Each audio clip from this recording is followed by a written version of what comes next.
That's what I was going for. Is an 8 as well. And I've never seen it, so Fuck off. Some cool nudity. It's lots of really great actors, and it's well written. Cool gore and score, and all the stuff that you love about horror. Absolutely.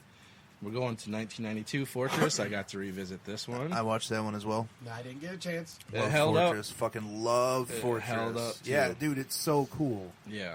It's serious, like super cool. It fits in with like RoboCop and fucking Total Recall and all those hyper violent sci-fi action films. Yeah.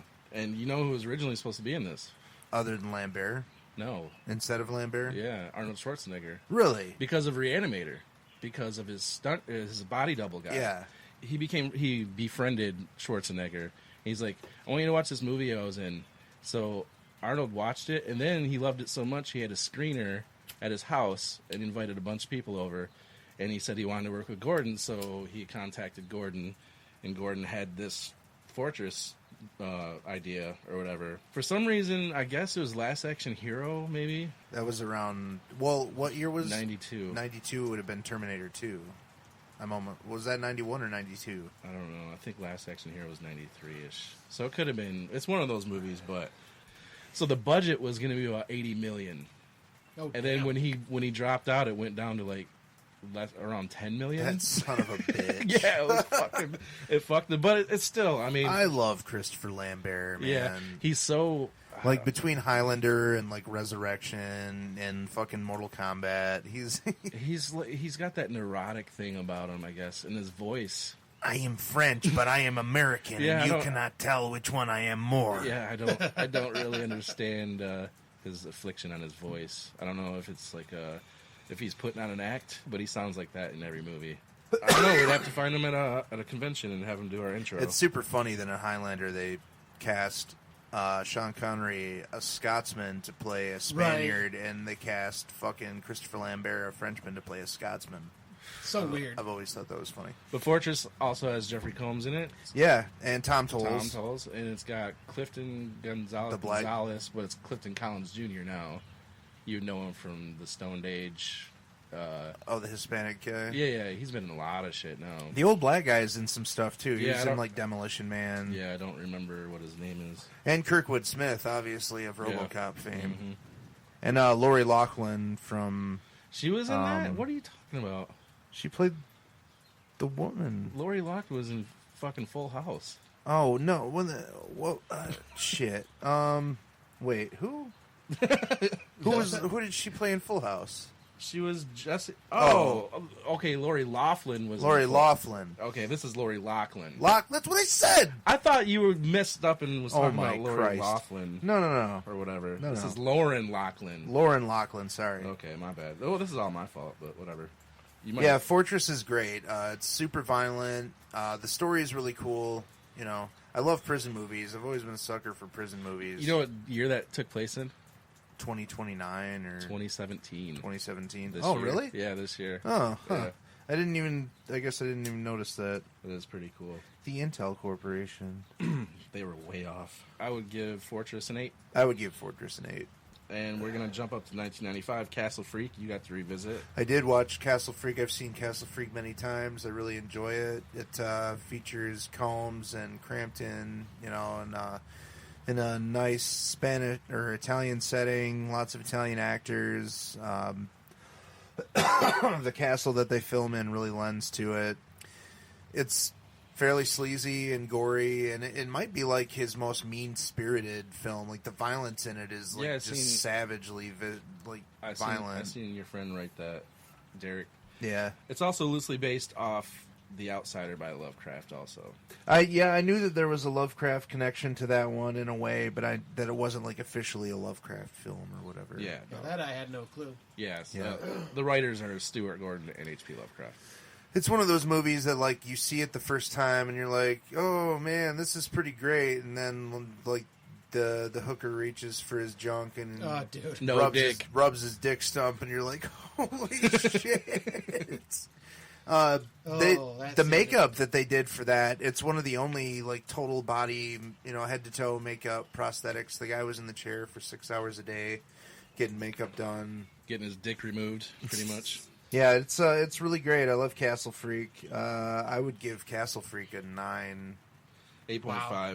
I would give it a 7.75. It's Fuck. been a long time since I've seen it. Well, then don't rate it. Yeah, then. you stupid. You can't do that. You're gonna rewatch and be like, you know what, guys? I think I would give it like an 8.5 or a 9. Yeah, it's gonna be like after us. Like we're gonna be almost done with the segment. You're gonna bring it up. We're gonna be like, all right, thank you. Thank you. Yeah, by the way, fuck you for last week. That was great. All right, then we're gonna jump up to 1996 Space Truckers, which I've never seen. It's got like, doesn't it have like Steven Dorff in it? Who's the Yeah.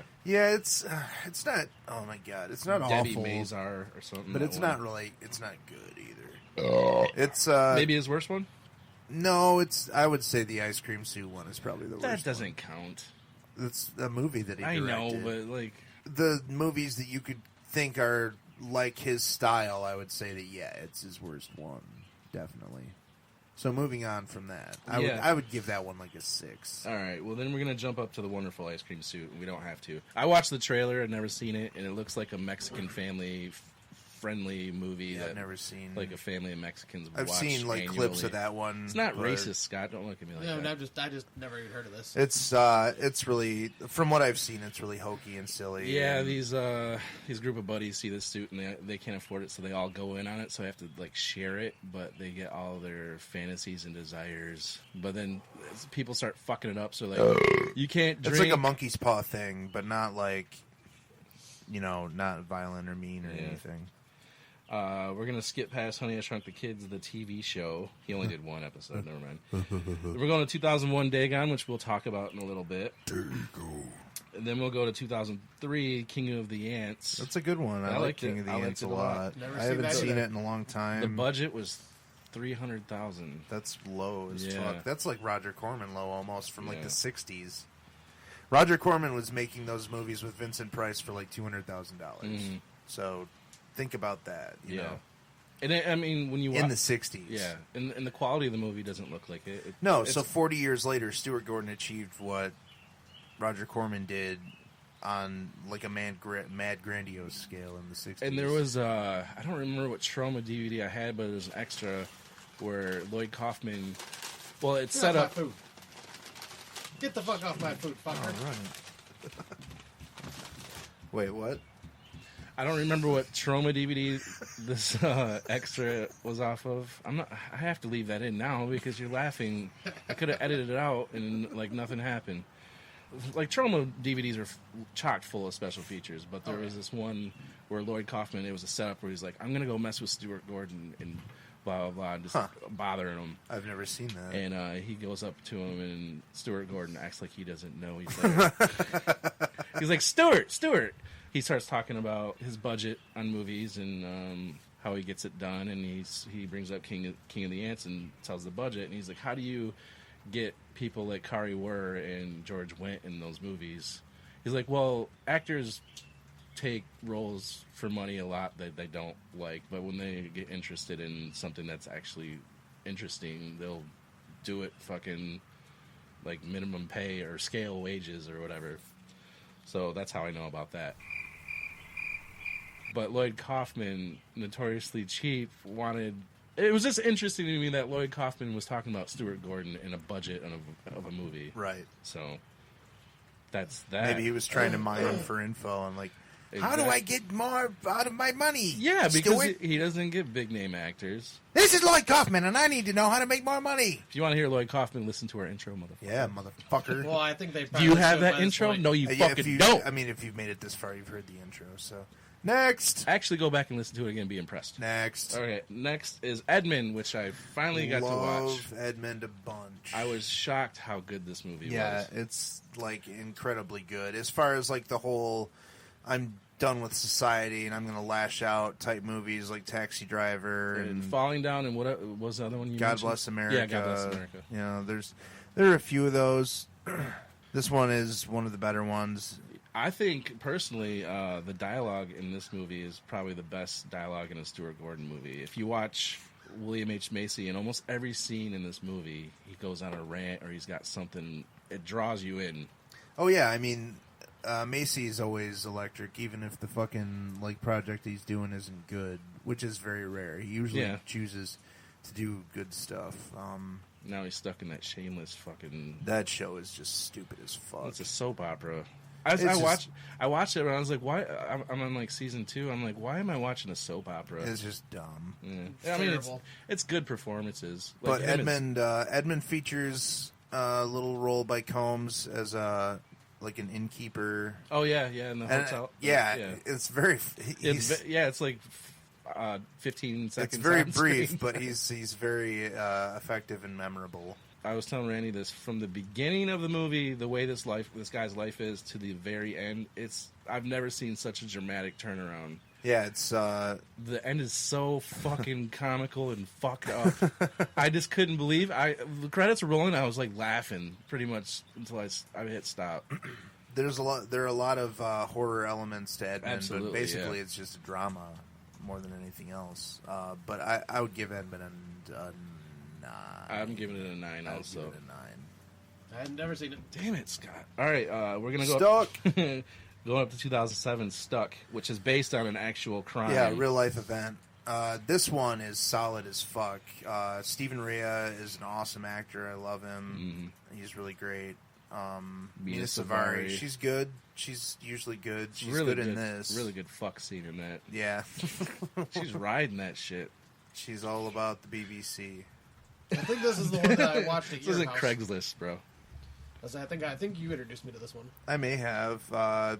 She's like driving home from clubbing one night and hits a homeless dude, and he gets stuck in her windshield, and she just drives into her garage and leaves him there. Oh, yep. Yeah. The real story, it's a black lady. Yeah, and she dies. Does she? Yeah. In real life? Yeah. I know the guy doesn't get his revenge in real life. No. Uh-uh.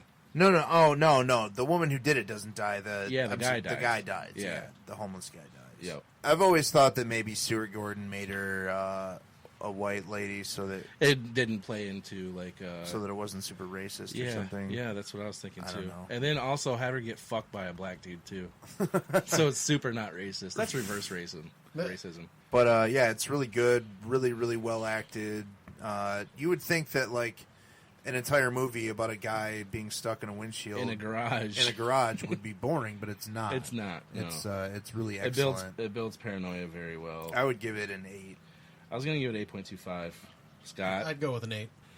Then we're going to go into both, I guess... The Masters of Horror. Yeah, I guess we got to start off with Dreams in the Witch House. Yep. I watched that one. Yep, so did I. Yeah, I rewatched that. It's awesome. It is awesome. The first time I saw it, I think it's like the second episode of the first season, second or third. What's his name from Dagon is in it. Yeah, Ezra Godden. Yeah, Ezra Godden. Yeah. And he's good. He's good, yeah. As he was in Dagon. When I watched this way back when it first came out, after watching The Witch, I never really did the witch thing. Like, right. Oh, I've always loved witch stuff. I never really got into it, but now that I've watched The Witch and I can appreciate it, this is kind of the same type of witch. Yeah, in a way. Yeah, I mean, well, that's the classic witch thing, is always stealing babies and killing them and using their blood and organs and stuff for whatever. Yeah, see, I didn't get into it. That's classic witchcraft stuff. Oh, I'm thinking of Fairuza Balk movies or something. Oh, The Craft? Yeah, The Craft. That movie's awesome, though. One of the things that's really cool about this one is like the mathematics that are worked into it, and like the science that's worked into it. Yeah. And like the lighting is amazing. Yeah, the lighting in this is really cool. The woman that's in it is just ridiculous. I think that's a body double. No, man, it shows her it shows profile. her full body. It shows her full body profile. You can see her face. No, her face is in different shots. Maybe. I don't know. Whoever they used has like an amazing buttocks. Dreams in the Witch House, super cool. A little bit of sleaze, some gore. Really well written and acted. And a kid death, too. Yeah, I was going to say an baby infant death. Baby death. Yeah. An ugly baby at that. Yeah. What an ugly fucking baby. Do they have different looks? They all look the same. Nah, I mean, some babies are cute. Yeah, this would probably be my second or third favorite of the first season. Yeah, that's probably From Masters of Horror. Yeah. I would say it's my second favorite episode from the first season after Cigarette Burns. I give it an 8. 8.5. 8.5. 8.5 for me as well. And The Black Cat, which I seen when season 2 came out, and I rewatched it.